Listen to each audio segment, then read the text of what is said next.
Welcome to another Crafting with Roswell. Today we are doing the Sweetheart Etching project. In your kit you received a 5x7 photo frame.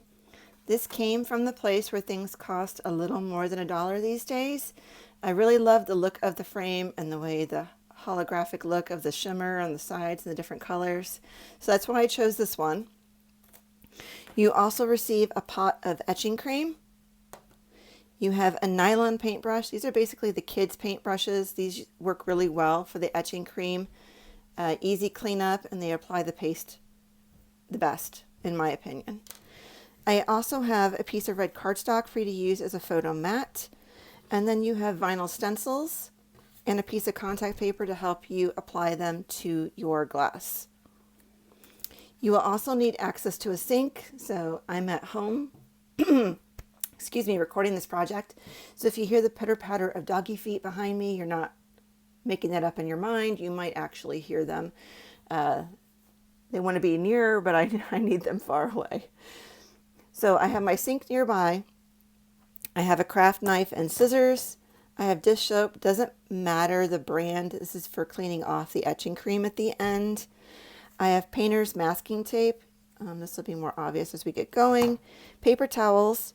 I do have a pencil nearby. Here's my pencil. And a printed photo. So this is a photo I had of my little pup from way back when. So I'm just going to use that for my frame. And then I have window cleaner, glass cleaner. For the end result, you might have fingerprints on your glass after you assemble. You might have to do a little cleanup. So that's what that's for.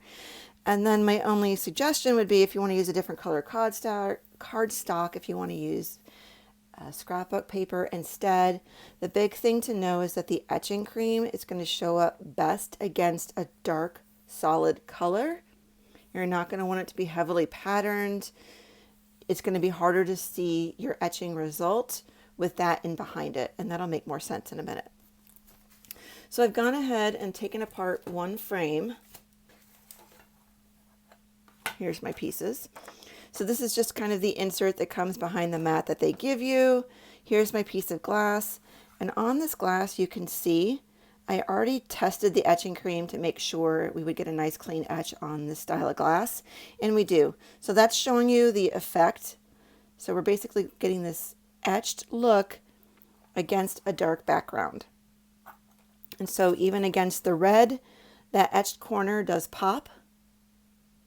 And so that's the effect that we're looking for, is just etching our glass over our background, highlighting a photo of something you love. So when I took apart my frame and held the glass with the etching square, the triangle, against it, I really love the look of the black. I mean, I know this is like a Valentine's sweetheart project, but the black with my photo and his little nose just kind of like drew me in. That I was like, okay, I had a scrap piece of paper of black around my house, so I'm going to actually use this to make my photo mat, and that's the next steps I'm going to show you now. There's all different ways to make your photo mat. You can make it so that you have two squares, two rectangles within your frame. If you want to highlight two different photos, if you want to make a heart cutout and have your picture shine through that and your etchings all around it, you can do that. Big thing is to kind of decide how you want to do your etching, to know where to place your frame, your picture within your frame, and how you want to design your mat. So I'm not going to be super precise on this piece of scrap. So I'm just going to use the glass itself to measure out the size of my mat to fit this frame. And so I'm just going to go ahead and mark off my mat size. So that's the total size of my mat. Set aside my glass so I don't hurt it in the meantime, and I'm just going to give this a quick cutout.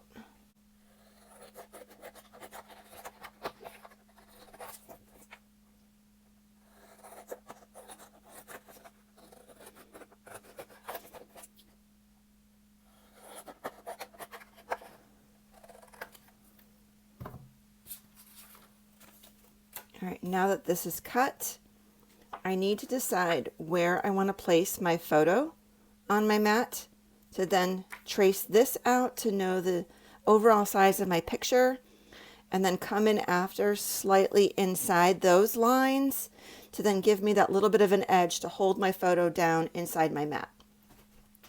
If you wanted to, if it's a picture that you don't mind adding tape to, you could go ahead and actually just tape your photo onto your mat like this versus cutting out an opening.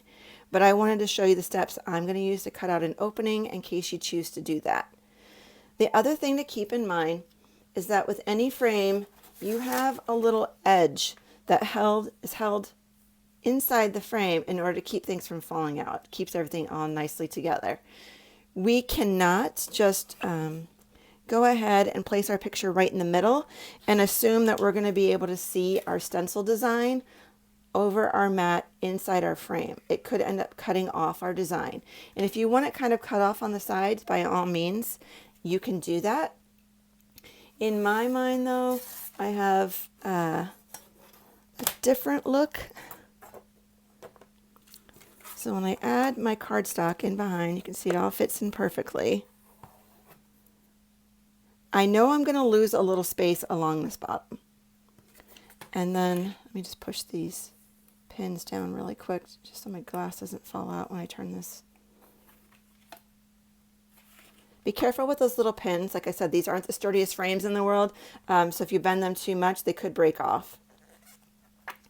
So what I'm going to plan to do is when I put my photo behind my mat, I'm leaving extra room along this bottom to do my stenciling. So I'm going to have my XOs just going along the bottom of my picture over my mat above this edge of my frame, which means when I make my cutout for my picture, I want this centered up higher. I don't want to do it perfectly even in the mat because that's not necessarily going to give me the room for my stencils to show against my matting, which is the look that I want to go for. So when I do this, I'm going to actually be placing my photo towards the top edge of my mat to leave room in this area for me to do my stencils. So I'm going to quickly take this back apart, pop out my glass, pop out my mat, set them aside, and I like to eyeball things. I kind of trust my judgment with that. So I'm just going to trace my picture towards the top of this mat in order to give myself, and that's kind of the nice thing about this mat too. It has the grid lines, so it kind of helps me make sure I'm centered, gives me places for my eye to look. I'm going to put my picture about here. And so right now on this back side of my mat, essentially, I'm now going to trace the general shape of my picture. And this doesn't have to be perfect. If your lines are a little off, if you have to retrace, you're fine. This back side of the mat is not going to show. It's going to be against the backing of the frame. Only the crisp black side of the other side is going to show. You're not going to see all of this work that went into making your mat. So there's my outer square rectangle now. And I'm just going to come in using my glass piece and draw lines following the lines I just made around my picture, just to give myself that little bit of a border that's actually going to hold my picture behind the mat. If your mat opening is the same exact size of your photo, it's going to likely pop out. I'm not looking for that to happen. I just want a little edge on all the sides to help hold my photo in. So I'm going to go ahead and just eyeball with the glass instead of grabbing a ruler. Just make these lines to then help me cut out the middle portion of this mat to then go over my picture. They don't have to be all perfect, but I definitely want to make sure that my picture doesn't pop out, and so I'm going to make this one a little wider. There we go. And since I'm using a cutting mat as my surface, I have my favorite X-Acto knife here, ready to go. I am just going to cut these lines out, and I'm just going to use the edge of my glass to help guide my knife. And I'm only going to the corners. I'm not cutting past that. So I'm just starting at the corner cutting down through to the corner, and I'll keep flipping this around for the other 3 sides.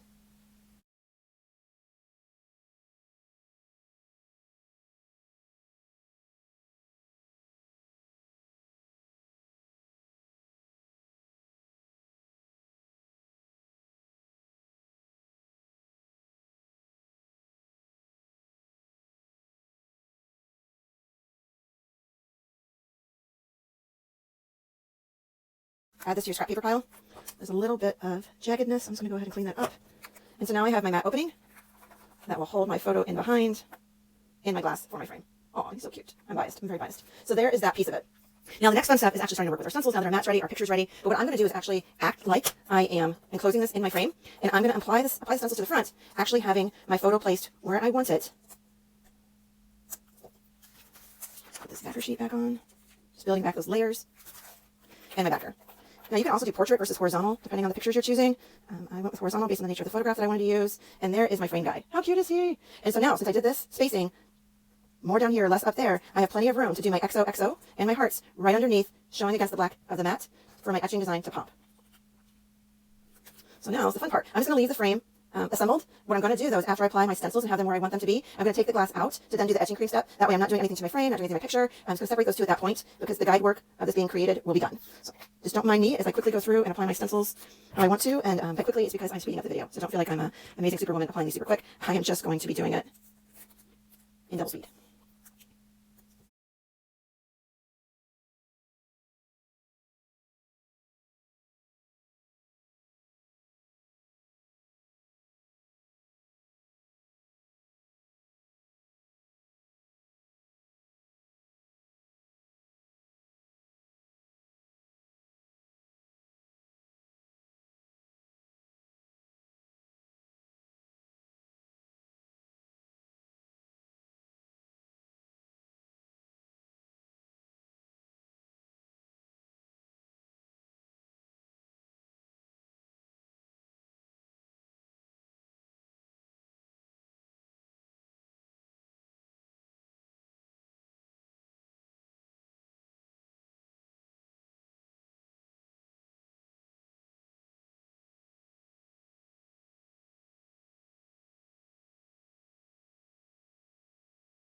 So that's kind of what I had in mind with my stencils.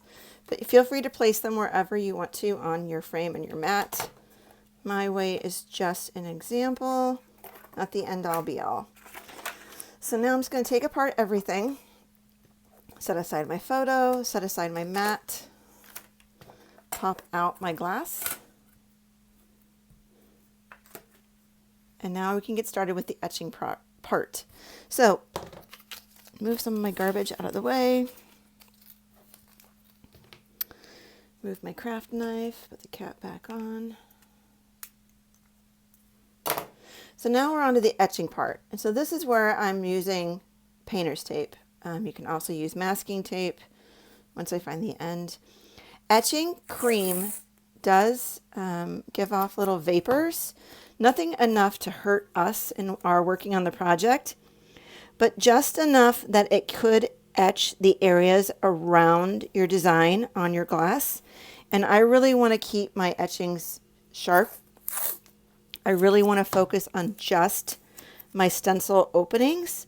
So what I'm doing is I'm going through using the painter's tape, not only securing it to my mat to help hold it in place so that way when I put the cream on I'm not moving it all over the place, but it's also filling in these extra openings of exposed glass to then make sure my etching cream is focused solely on my openings of my stencil and not going to accidentally etch other areas of my glass. So I'm giving myself a bigger workspace and also protecting other parts between my stencils and around my stencils from the effects of the etching cream.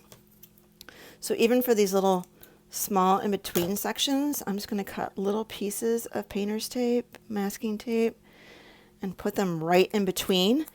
Doesn't matter how much of the black I'm covering. The big thing is I just can't cover the openings of my stencils. I need those open and exposed. So I'm just coming in with the scissors, cutting little strips to cover these little overlapping areas to protect them from the etching vapors while the project magic happens.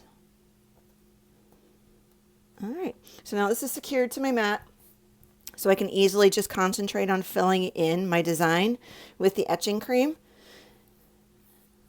and not have to worry about other parts of the glass. I mean, if you want to be like super protective,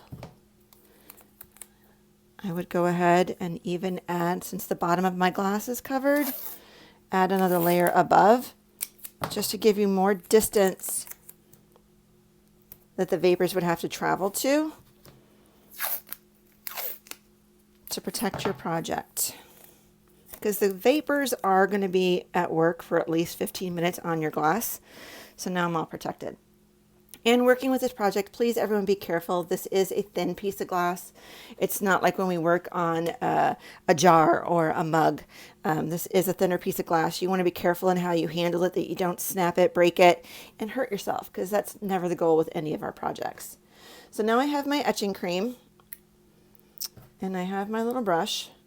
So I'm just going to take a nice healthy dollop and apply it over my stencil openings. But one last check, I'm going to go through and push. I don't see any air bubbles.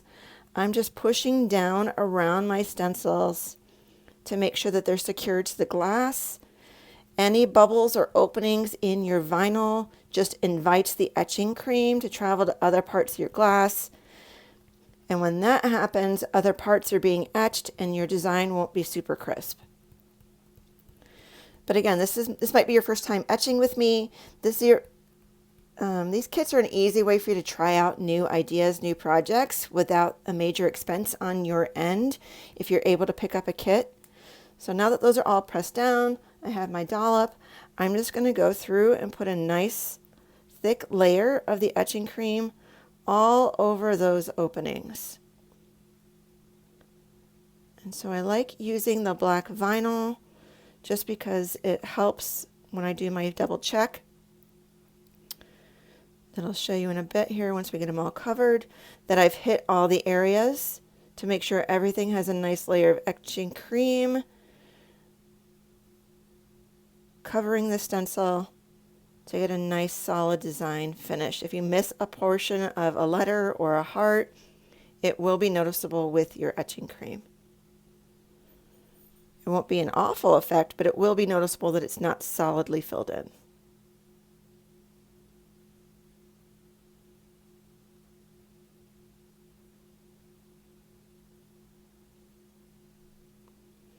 And you can notice I'm not painting this on. It's more like dabbing over the stencil openings.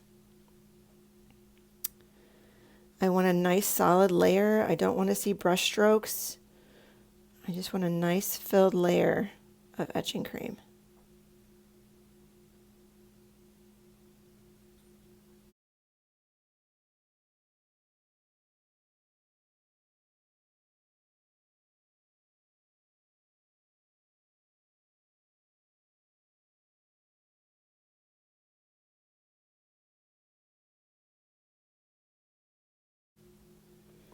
So to my eye on this side, they are all completely covered. There aren't a lot of bubbles in it.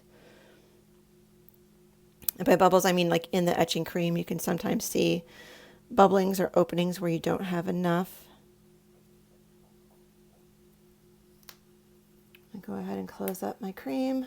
And then I'm just going to gently from the corners hold that up and lift up my tape. So I want to flip this over carefully and see if there are any areas that I missed. So I can already tell there's a little part of this X that did not have enough cream. So I'm just moving around what's on there to make sure that all of that is covered. And so you can see within the black stencil on this side of the glass, and be very careful, if you put any etching cream on this side, you're going to end up with other marks. You can see crisp white design, and that crisp white design is what our etched result is going to look like. If you saw any smudges or any leaks right now, they're going to end up on your finished project as well. And now we turn it back over and we wait. So you're not going to want to do anything again for a good 15 minutes, letting this cream do its job. All right, enough time has passed. We're going to move on to the final step of prepping our area for washing. So you're going to need your dish soap. You need paper towels, one kind of for drying and one for washing. And you obviously need a sink. So I'm just going to put my water at like lukewarm temp, just so it's comfortable on my hands. And I'm going to start by rinsing off this etching cream, then using a little Dawn dish soap on a paper towel, rubbing that over.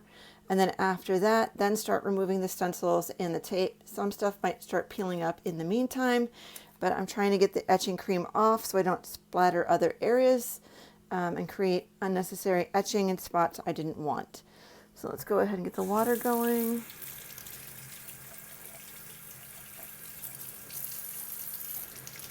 And I'm just going to use my finger and just gently rub. And again, be careful with your glass of your frame.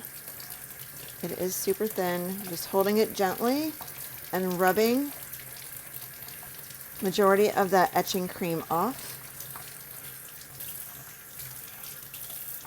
Then I'm just going to take my paper towel, get it wet, add a little dish soap to it, and then start cleaning my stencil openings. And right now when this gets wet, if you've never etched with me before, it looks like we've done absolutely nothing. It looks like you're seeing through your glass, but I promise it etched. So now that I've got it all soapy, I'm going to start by peeling off gently all my painter's tape. And this you're just going to want to be careful about. Like I said, this is a thin piece of glass. You're not going to want to pull too hard. Just pull gently and remove each strip of tape.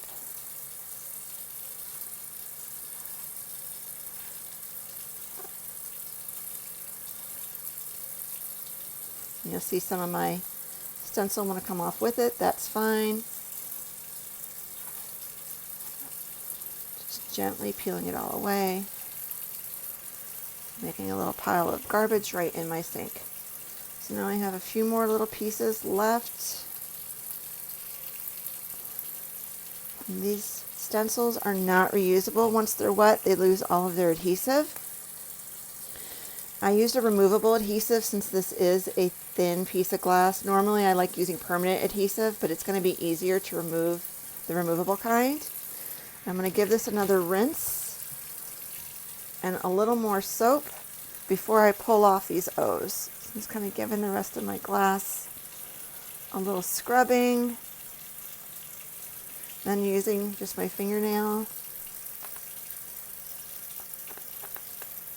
to scrape off my O inner pieces. Just add all those to my garbage pile. Move my sink catcher in so it catches any pieces that might fall. And then I'm just going to grab my soapy paper towel again and clean the front and the back. So now we've been handling it pretty good. We're definitely going to have fingerprints all over, little oily grease marks potentially from the palms and fingertips holding onto it. So now I'm just going to rinse.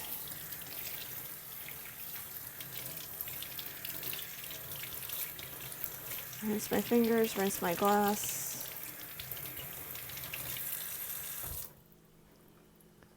And then just kind of hold this up for a second and let some of that water drip down. I have an extra paper towel. Gently start to squeakily dry my frame glass.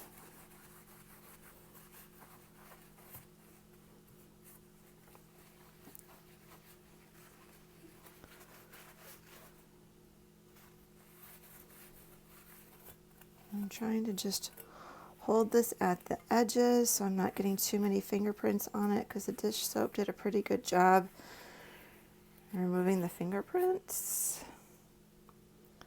I don't know if you can see. Yep, XOXO. All right, so I'm going to stand this up for a second. Dry my work area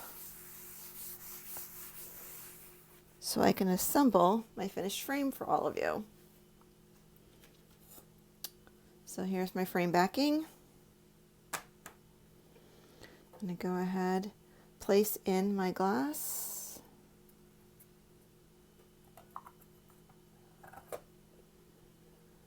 Going to add my mat to the side with all the pencil marks is facing towards me. Kind of tuck that in. I'm going to add my picture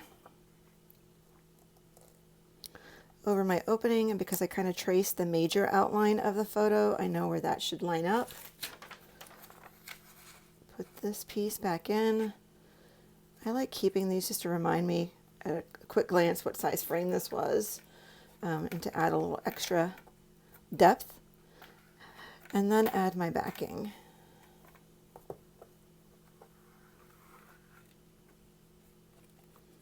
I'm going to push down my pieces. And voila! There is my framed sweetheart project. I see I have a little smudge print on the back side of this glass, so I'll pop this out, take care of that. But there's my framed sweetheart etching. If you have any questions, leave them in the comments, reach out to me at the library, and I can't wait to see what you all create with your project kits.